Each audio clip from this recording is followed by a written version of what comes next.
अन्न का अपमान, दिल छू लेने वाली कहानी।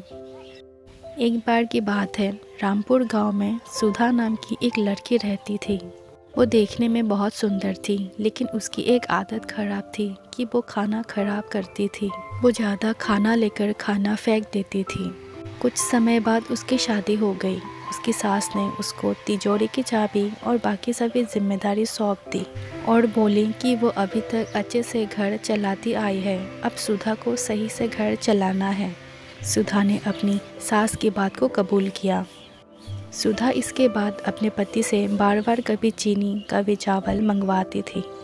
जब उसकी सास को इस बारे में पता चला तो वो सुधा को बोली कि तुम महीने भर का राशन एक बार में क्यों नहीं मंगवाती।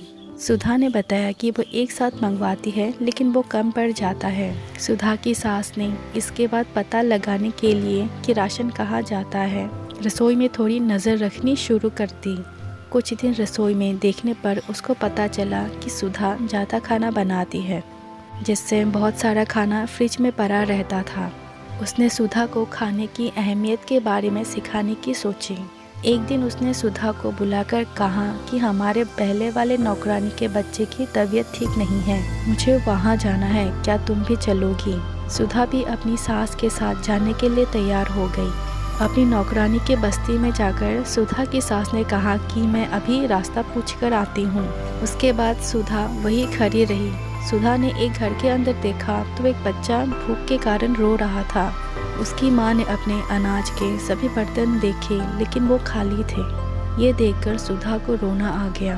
कुछ देर बाद उसकी सास आई और उसको अपनी नौकरानी के घर लेकर गई। नौकरानी के घर जाने पर उसका लड़का बीमार लेटा हुआ था। जब सुधा की सास ने बीमारी का कारण पूछा तो नौकरानी ने कहा कि वो एक घर से बचा हुआ भोजन लेकर आई थी, लेकिन उसको नहीं पता था कि वो खाना खराब था, जिससे उसके बेटे की तबीयत खराब हो जाएगी। यह कहकर वो रोने लगी। कुछ देर के बाद सुधा और उसकी सास अपने घर आ गए। घर आने पर सुधा अपनी सास के गले लगकर रोने लगी। जब उसकी सास ने कारण पूछा तो सुधा ने बताया कि मैं खाने को कितना बर्बाद करती थी और किसी को खाने के लिए 2 वक्त की रोटी भी नहीं मिलती। उसने कहा कि अब से वो खाने को कभी बर्बाद नहीं करेगी। सुधा को खाने की कीमत महसूस होने पर उसकी सास खुश थी।